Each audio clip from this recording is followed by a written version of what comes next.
Fama más sexo igual a escándalo. Es una fórmula repetida en los 90. En 1991, la mexicana Gloria Trevi comienza su ascenso a la cima, de la cual no tardaría en caer. El éxito de Gloria Trevi se atribuye a su música, a sus canciones que eran fantásticas, pero también a todo lo que generaba.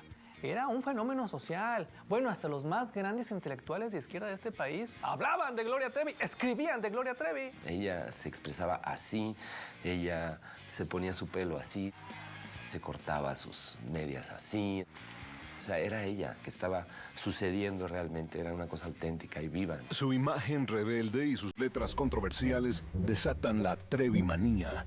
Su éxito, Pelo Suelto, se convierte en un himno de la rebeldía para millones de jóvenes latinos. Gloria Trevi fue un fenómeno mediático primero, con una gran mente atrás manipulando los hilos, que era Sergio Andrade, un tipo muy talentoso y que sabía muy bien el negocio. En 1996, la Trevi anuncia su retiro temporal de los escenarios. El mal estado de salud de Sergio Andrade, su manager y mentor, le impide continuar.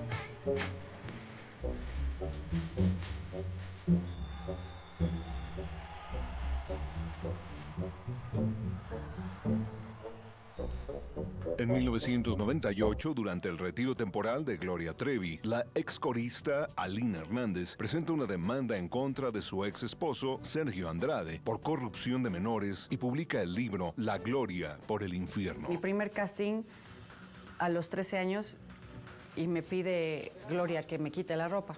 A mí me dio mucha pena, mucho miedo y ella me decía, Sergio tiene que ver qué partes de tu cuerpo necesita ponerle atención para empezar a trabajarlos. Yo quería salvar a las demás niñas que estaban ahí adentro y no sabía cómo.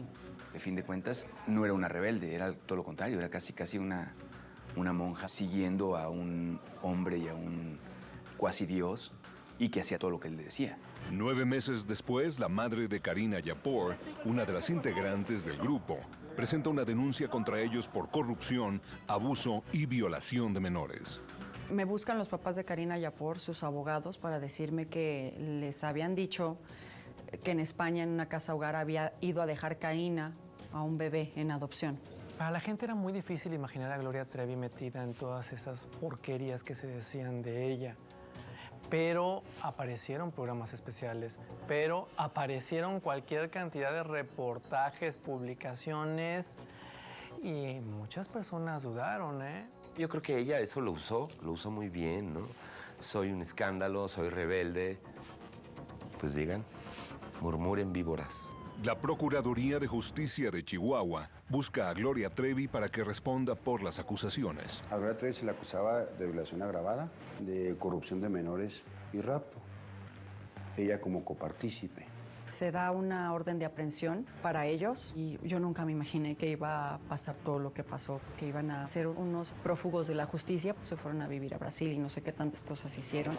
A comienzos del año 2000, Gloria Trevi, Sergio Andrade y la integrante del grupo, María Raquenel, son detenidos en Río de Janeiro. Los tres permanecen en una prisión brasileña durante casi 3 años hasta su extradición a México. Cuando gestan la acción penal en contra de Sergio Gustavo Andrade Sánchez y la señora de Los Ángeles Treviño Ruiz, los localizan en Brasil, piden auxilio a la Interpol para que a través de la Secretaría de Gobernación se realice la extradición de estas personas. Y fue como ellos llegan a lograr la justicia mexicana. Después de su traslado a México, donde pasa 2 años en prisión, Gloria Trevi sale libre por falta de evidencia. Ordena su absoluta e inmediata libertad, si no debe permanecer privada de... Después de valorar yo toda la prueba, yo concluyo, en base a la prueba y a la objetividad, que no había datos suficientes de prueba para atribuirle culpabilidad a la señora Treviño. A Sergio Andrade se le encuentra culpable por el caso de Karina Yapor y es condenado a 7 años de prisión. Gloria Trevi fue exitosa en las buenas y en las malas. Cuando tenía su carrera de estrella, bueno, vendía lo que quería. Cuando tenía su carrera de villana, víctima, personaje sensacionalista, le dio a los medios cualquier cantidad de dinero, ¿eh? Luego de uno de los escándalos más mediáticos en México y tras casi 5 años en prisión, Gloria Trevi decide recuperar su carrera. En los 90, el mundo había girado demasiado rápido.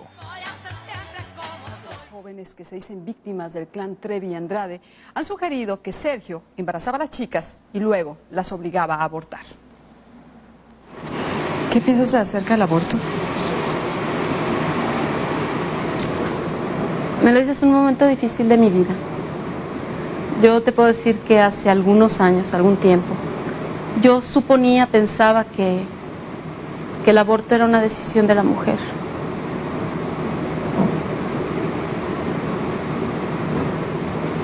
Sin embargo, en este momento,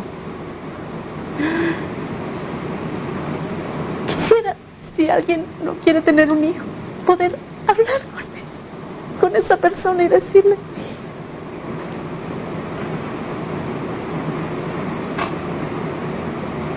va a ser hermoso, anímate, o sea. Pero yo creo que cada quien decide, ¿no? ¿Tú tuviste conocimiento de que alguna de las niñas que trabajaba contigo se practicara un aborto? Jamás. ¿Ninguna de ellas alguna vez te comentó, te pidió consejo? No, nunca. Gloria, ¿por qué desde un principio, cuando desata el escándalo, cuando Aline escribe el libro y aún no hay ni siquiera una orden de aprehensión en su contra, por qué te tardaste tanto tiempo en dar la cara y explicar eso que estás diciendo? Mira, sinceramente, yo no vivía en ascuas de a ver qué hacía Aline ni qué decían de mí. Yo estaba en España. Había ido a España porque iba a hacer un programa, un nuevo programa para Televisa. Entonces estábamos viendo unas locaciones allá en España cuando sucedió la muerte del señor don Emilio Azcárraga. Entonces el programa se suspende. Estando yo en ese país y siendo una persona que había trabajado demasiado, muchísimo, durante muchos años, consideré justo tomarme un tiempo para conocer un país, para conocer incluso un continente. Pensaba yo incluso viajar para París, viajar para Italia, conocer más lugares.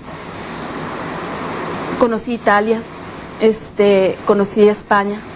¿Pero tus familiares no te avisaron, no te alertaron, está pasando esto aquí en México, no te hicieron ninguna recomendación? Yo tuve un problema familiar desde hace varios años. A mí me hicieron creer cosas que supuestamente gente de mi familia me había hecho y yo estaba un poco distanciada de ellos. Entonces yo no me mantenía en mucha comunicación. Además de que también te voy a decir, no fue tanto el tiempo que esto dejó pasar.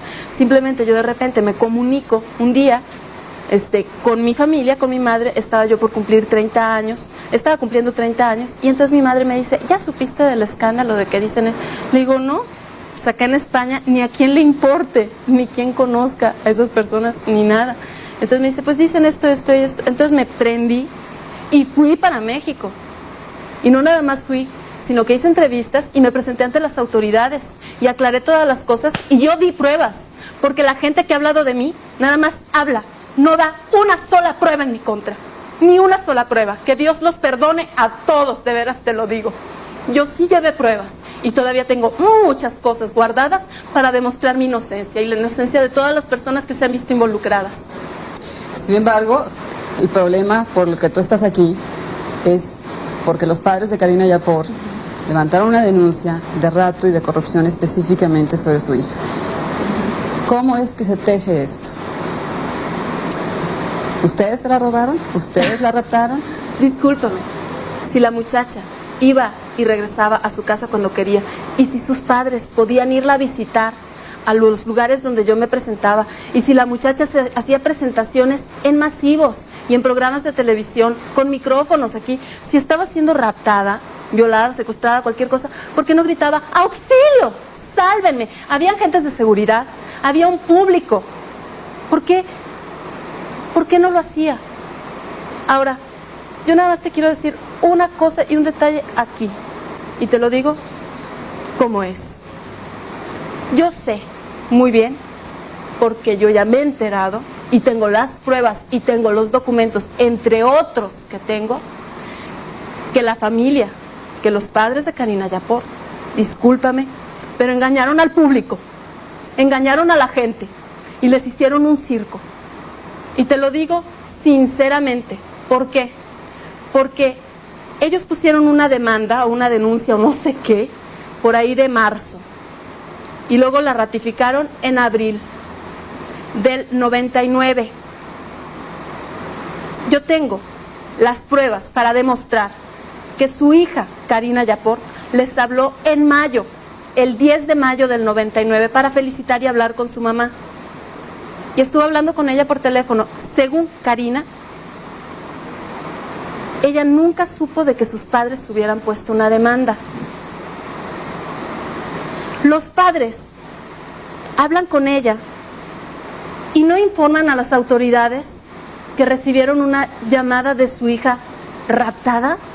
No informan a la prensa ni al público que reciben una llamada de su hija raptada supuestamente. Y peor aún, se dedican a llorar y a gritar que no saben y temen por la vida de su hija cuando acaban de hablar con ella y saben perfectamente bien que está bien. Y probablemente hasta sabía dónde estaba, porque yo no sé, o sea, yo no estuve, yo no escuché la llamada. Yo solamente te digo lo que me enteré.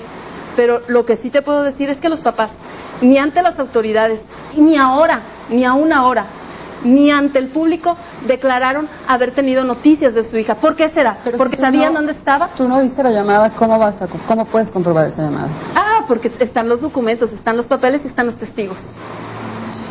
Porque las llamadas de larga distancia quedan asentadas en registros. Ustedes sabían de todo el escándalo. ¿Por qué ahí no? No. Ahí no, ustedes no tenían la menor idea que había una denuncia en su contra. Ninguna idea de que hubiera ninguna les avisaron. denuncia en contra de nada. ¿Cómo se enteran de esa denuncia? ¿Cómo se enteran de lo que está pasando? Yo prácticamente me enteré de lo que estaba pasando cuando fui presa. Antes me enteré de que existían chismes. Hablo con mi madre en noviembre. Platico con ella, estamos platicando y ella me comenta, ¿sabes qué? Dicen esto, pero yo no podía saber qué tan cierto era eso. Entonces, discúlpame, cuando me dicen que está un escándalo de esto, yo sinceramente dije, ¿qué? De Karina Yapor, discúlpame. O sea, yo estaba con mi conciencia tan tranquila de que la mujer no estaba violada, ni raptada, ni corrompida, ni nada, que cuando me enteré de eso en noviembre, y como un chisme, como un escándalo, yo dije, por favor, o sea, están otra vez echándole leña al fuego, yo no sé qué estarán haciendo, pero sinceramente no lo tomé en serio, no lo tomé en serio, Ana. Ustedes fueron a declarar en algún momento, iban a ir a declarar procedentes de Texas, habían llegado a México y de pronto desaparecieron. Mentira, la prensa lo manejó. Mentira. Nunca llegaron a México a declarar. Nunca, no sabíamos. Si hubiera sabido que realmente existía esa denuncia, que realmente era algo legal, que realmente iba a pasar lo que pasó. Ana, lo primero que yo hago es buscar unos abogados y realmente esconderme en lo que puedo yo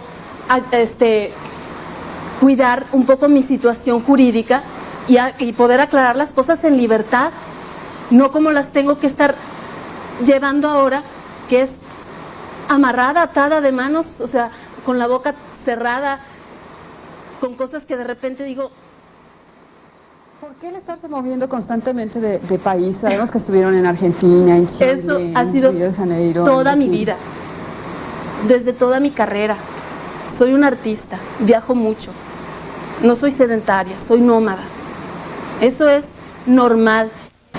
¿Cómo se genera lo que podríamos llamar una comuna? El que vivieran todas ustedes juntas, el que vivieran las chicas del clan Trevi, como se ha manejado para hacerlo más fácil.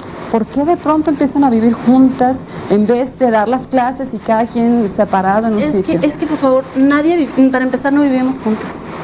Ni fue una comuna, ni existe ningún clan. No existe. Éramos un equipo de trabajo y no vivíamos juntas.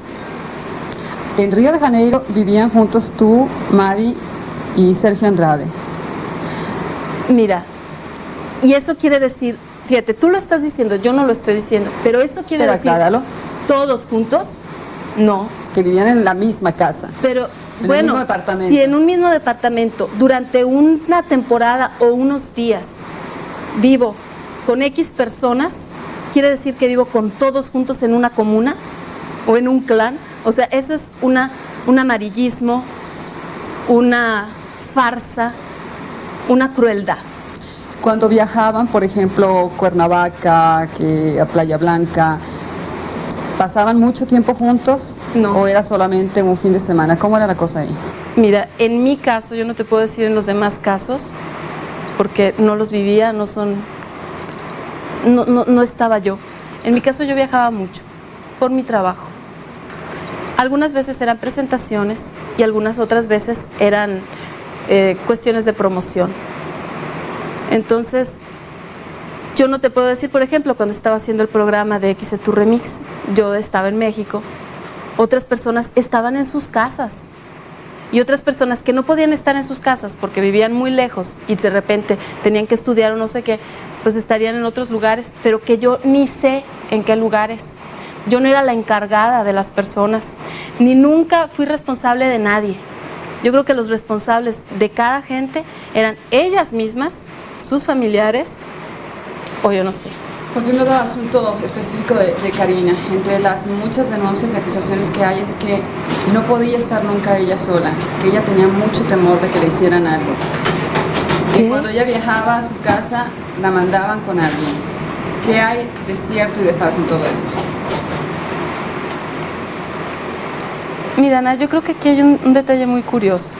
Cuando ella decía la verdad y decía que éramos inocentes y que ella no había sido víctima de nada, el juez de Chihuahua le quería poner un detector de mentiras. Y ahora nadie habla de que le pongan un detector de mentiras. ¿Por qué no se lo ponen ahora? ¿Por qué no le preguntan ahora, ¿y cómo eran tus relaciones con Andrade? ¿Te gustaba o no te gustaba? ¿Por qué no le preguntan ahora, ¿tenías miedo de que te estuvieran vigilando? ¿Podías volver a tu casa cuando quisieras? Caracol Radio. La joven chilena Tamara Zúñiga confirmó ante las autoridades judiciales de Chihuahua, en el norte de México, las acusaciones de secuestro, corrupción de menores y violación contra el productor Sergio Andrade y la cantante Gloria Trevi. Según medios locales, la menor, que dijo haber vivido secuestrada durante 2 años en México, sostuvo en una declaración que fue violada a los 14 años por Sergio Andrade y aseguró que había sido castigada con brutalidad. La cantante Gloria Trevi y su novio y promotor Sergio Andrade fueron detenidos por las autoridades brasileñas el 13 de enero en Río de Janeiro, a petición de la justicia mexicana, que los acusa de corrupción y secuestro de menores. La joven chilena explicó que, como en otros casos, la pareja convenció a su familia para que la permitiera viajar a México, con la promesa de convertirse en artista. Tamara Zúñiga es hasta ahora la única del grupo de Trevi que sostiene la acusación contra la pareja por abusos, malos tratos y secuestro. BBC, la chilena Tamara Zúñiga habría sido abusada por la cantante mexicana Gloria Trevi y prometió que le haría la vida imposible en su estadía durante el Festival del Viña del Mar. En los años 90, la cantante azteca Gloria Trevi era la protagonista de la prensa policial y de espectáculos por ser condenada a prisión por trata de blancas, corrupción, rapto y secuestro. Tras pasar un par de años en la cárcel, la cantante salió libre y comenzó una nueva vida, retomando su carrera musical. Pero como en toda situación siempre hay un chileno, esta no fue la excepción, ya que la chilena Tamara Zúñiga aseguró que fue víctima de Trevi, su manager, Sergio Andrade, a los 13 años cuando habría sido engañada. En la excusa de hacerse famosa en México, la mujer, que ahora tiene 30 años, señaló al diario La Cuarta que me tenían sin comida. Llegué incluso a comer pasto, a comer heces fecales. Fue un periodo terrible, recuerda. El hecho ocurrió en 1998. Sigue atormentándola, por lo que la joven tiene planificado vengarse de la cantante en su visita al Festival de Viña del Mar. Intenté encararla una vez cuando vino, pero no pude porque tenía 8 meses de embarazo. Ahora es de oportunidad y no voy a dejarla pasar, aseguró el diario Popular. Tamara prometió que la seguiría por toda la ciudad Harvey para hacerle la vida imposible, con el fin de que la intérprete de pelo suelto deje nuestro país sin ganas de volver. Yo quiero que la gente recuerde quién es esta mujer y dejen de idolatrarla. Le voy a gritar, pef, corrupta, loca, todo lo que considero que es indicó. Zúñiga indicó que ella es mala, es un demonio. No pienso dejarla tranquila por nada del mundo. Vamos a pasar a saludar a Óscar Castrejón, nuestro invitado de hoy, abogado que también estuvo a cargo de la subprocuraduría en Chihuahua, fue presidente del Colegio de Abogados en su día, es actualmente catedrático y ahora diputado por el estado de Chihuahua. Bienvenido, Óscar. Bienvenido, mi queridísimo Óscar Castrejón, el responsable de nuestra libertad. Muchas gracias por estar con nosotros, por tu tiempo. Wow, es maravilloso tenerte aquí. ¿Cómo estás? Bien, Raquel, qué gusto saludarte después de muchos años y estar aquí contigo compartiendo este programa. Muchas gracias. ¿Cuántos años que no se hablaban? No, nos hemos hablado, pero de no vernos como que, Óscar, 10 por ahí, desde que me vine para Como acá, 10 ¿verdad? años sin vernos. Como 10 años. Óscar es, por obvias razones, una persona muy valorada y muy querida en nuestra familia. Ha sido no nada más un gran abogado, sino un gran amigo, una persona con una calidad humana extraordinaria. Em, ¿Qué te pareció mi relato? Pues fue un relato que incluso, en mi opinión, se queda corto. A mí me tocó vivir toda esa etapa tan fuerte y de conocer la nobleza de Raquel. Y yo siempre estuve convencido de su inocencia. A mí, efectivamente, como dice Raquel, quien me busca es su mamá, Raquel. Un ejemplo como madre ella, un ejemplo de amor hacia su hija. Y efectivamente, Raquel, a través de Efren, un hombre muy simpático, que yo tuve una entrevista con él ahí en la Ciudad de México. Me dice que él fue pareja de su mamá y que me pide de favor que las ayude. Le digo, sí, sí te ayudo. Regreso a Chihuahua, me entrevisto con Raquel y desde luego que yo veía la cuestión de la inocencia. Entonces yo me voy involucrando con una cuestión de justicia. Entonces yo le digo, para poderte defender y estudiar el expediente, necesito que me firmes un escrito en donde me nombras defensor. Entonces ella me dice, yo no puedo firmarte hasta que no me autorice Gloria. Entonces ella sigue con esa nobleza, entonces me dice, y tú tienes que hablar con Gloria. El caso es que pasaba el tiempo y no me firmaba el escrito Raquel, pero por esa nobleza que ella tenía de hacer lo que le dijeran, o Sergio o Gloria, ¿no?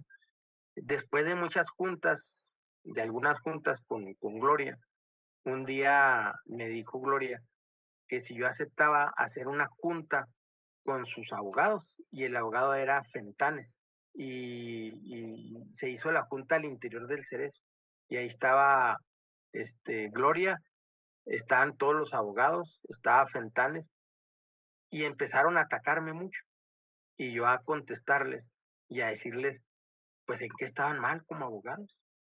O sea, ¿por qué ellas no estaban libres?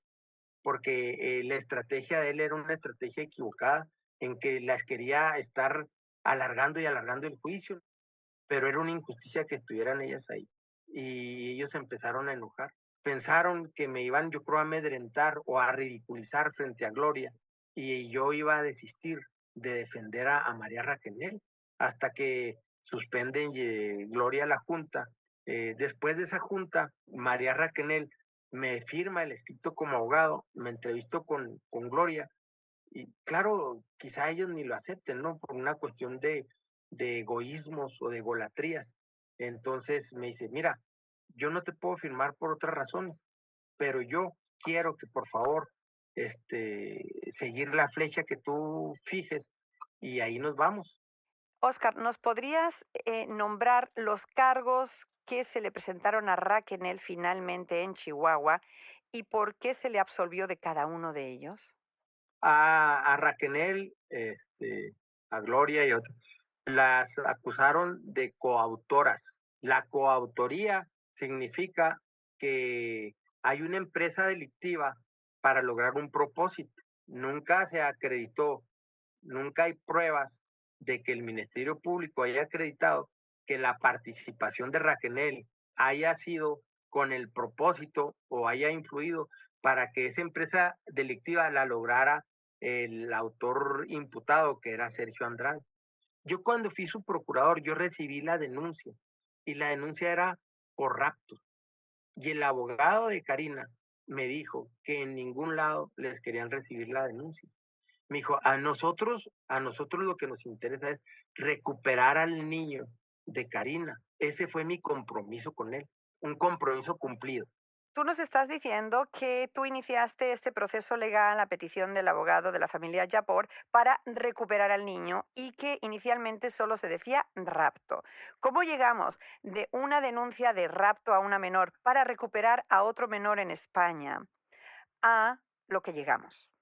Cuando sale de mi ámbito de control y con las declaraciones que ellos obtienen, entonces ellos cambian de rapto a violación y a corrupción de menor. Logran con jueces de Chihuahua que se librara órdenes de aprehensión. Y se libran las órdenes de aprehensión en contra de Raquel, en contra de Gloria y en contra de otras 7 personas. Y finalmente el juez dicta una sentencia en el que declara absueltas tanto a María Raquel como a Gloria Treviño, porque no había pruebas que acreditaran que eran culpables de las acusaciones que se les hacían. Cuando salen de la cárcel, apela el Ministerio Público. O sea, el Ministerio Público no se quedó conforme en que salieran en libertad. Cuando apelan, tengo el temor de que me regresen a la cárcel. Y nunca se me olvida que tú me dijiste, tú eres inocente y yo voy a seguir luchando y peleando porque tengas ese título. Me acuerdo que nos lo dijiste a mi mamá y a mí. En la segunda instancia se llama con el magistrado. Doy los contraargumentos para acreditar la inocencia tuya, porque ahí yo ya iba como contigo. Y el magistrado determina que efectivamente que eres inocente. ¿Por qué Raquel ese día no sabía que le iban a leer la sentencia? Pues mira, yo te voy a decir una cosa. Había reos de primera y reos de segunda. Y a María Raquel casi siempre la quisieron tratar como reos de segunda y darle prioridad a otros reos. Y era marginal. Por eso yo constantemente tenía que estar peleando con el juez, con el Ministerio Público y con el director del Cerezo. Me siento mal hablar de mí mismo, pero lo tengo que hablar. O sea, yo soy un abogado muy aguerrido. Oscar, ¿por qué le daban a Raquel un trato de reo de segunda o de No, pues tercera? eso hay que echarle un poco de imaginación y de lógica. O sea, ¿por qué ellos tenían unos privilegios y ella no? ¿Por qué? Pues eso habría que preguntarle, pero creo que ya murió ese director del Cerezo. Pero pues no se necesita ser muy inteligente para saber por qué. Ella siempre fue marginal. Claro. Y si no ha estado yo, no ha estado su madre. Pues imagínate, no hubiera sido marginal, hubiera sido súper marginal. Oscar, dicen inocente hasta que se demuestre lo contrario. Y yo siento y presiento muy profundamente que en el caso de Raquel ha sido culpable, aunque se demuestre lo contrario. En ese periodo de tiempo de hace 20 años, en lugar de haberla considerado inocente desde un principio, la sociedad y los mismos, porque fueron varios jueces, no nomás fue ese Javier Pina, la tenían como culpable y no como inocente, como era. Y que hoy en día, eso que tú dices, pues el artículo 20 constitucional señala la presunción de inocencia, pero en ese tiempo a ella la tenían como culpable. Echando un vistazo histórico, y tú como experto en leyes que llevas toda una vida dedicada a este campo, a esta profesión, ¿qué significó este caso para México? ¿Algo cambió en las leyes? ¿Se aprendió algo? Si ese caso hubiera sido hoy, quizá la sentencia condenatoria que se dio hubiera sido de 70, 100 años. Si esto le sucede a Raquel hoy, en estos tiempos, ¿qué le hubiera pasado? Como tú sabes, en el expediente del que estamos hablando, había una sola víctima, que era Karina. Pero el contexto, quizás si ella ha hecho otro tipo de declaraciones, ella en lugar de ser imputada, acusada, ella hubiera sido víctima, Raquel. Te digo, o sea, estuvo injustamente detenida. Pasemos al tema legal de Sergio. Ese 21 de septiembre del 2004, Oscar, nos consta que tú sacas a Gloria y a Raquel hacia la libertad. Pero Sergio, ¿dónde queda legalmente ese día? Sergio sigue su juicio, él sale con una sentencia condenatoria y se le da por cumplidos los años que le dictaron, paga una reparación del daño y sale. Quiero pensar que nuestras leyes hoy en México han cambiado muchísimo y ya se protege más a quien tiene que ser protegido, que ahora se analiza con muchísimo más cuidado este tipo de casos, Oscar. Han cambiado mucho las situaciones y hoy se ve más por lo que se le llama la perspectiva de género. Y esa perspectiva de género señala lo que tú estás diciendo. Si tú te fijas, para hacer justicia a una mujer, tardaron muchísimos años, ¿no? Otro caso emblemático como el tuyo, pues fue el de Lidia Cacho, pero Lidia Cacho, ¿cuánto tardó para que metieran a la cárcel a Uri y al mismo gobernador Marín? Yo ahorita lo que quiero es hablar de la extraordinaria persona que es Raquel. Ella merece que se le reconozca, ¿no? Todo lo que ha sido. Conocí su extraordinaria voz que tiene. Al interior del Cerezo ella cantaba mucho para todas las familias y las reas que estaban ahí, pero no cantaba, o sea, deleitaba con su voz a todas quienes estaban ahí. Y yo creo que ojalá México la escuche. Yo con lo que me quedo es con haberle puesto mi talento como abogado, mis conocimientos que me dieron en la Facultad de Derecho y mi perseverancia y mi feeling como abogado de haberle obtenido la libertad y la inocencia para Raquel. Para mí, con eso es con lo que me quedo, haber resarcido una injusticia que se estaba cometiendo en la persona de ella. De verdad te agradezco mucho y estás siendo parte de este proyecto que es tan importante porque se trata de mi vida y en mi vida y en mi historia estás incluido y tienes un lugar muy especial, Oscar, de verdad. Gracias por darnos la libertad porque eres el responsable de nuestra libertad. ¿Te puedes despedir de aquella Mari que conociste? ¿Qué le dirías a aquella Mari ahorita para despedirse? Mari, que eres una extraordinaria persona, que fue una injusticia que estuvieras en la cárcel y que dar la vuelta a la hoja y que el mundo y México disfrute de tu talento y de tu voz y que sigas con mucha felicidad y mucha paz interior. Amén. Te quiero mucho, Oscar Castrejón. Gracias por el tiempo.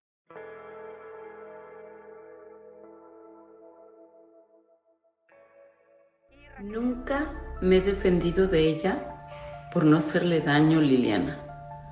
Pero ahorita no es por hacerle daño, pero sí me voy a defender de ella y que se vaya a la verga.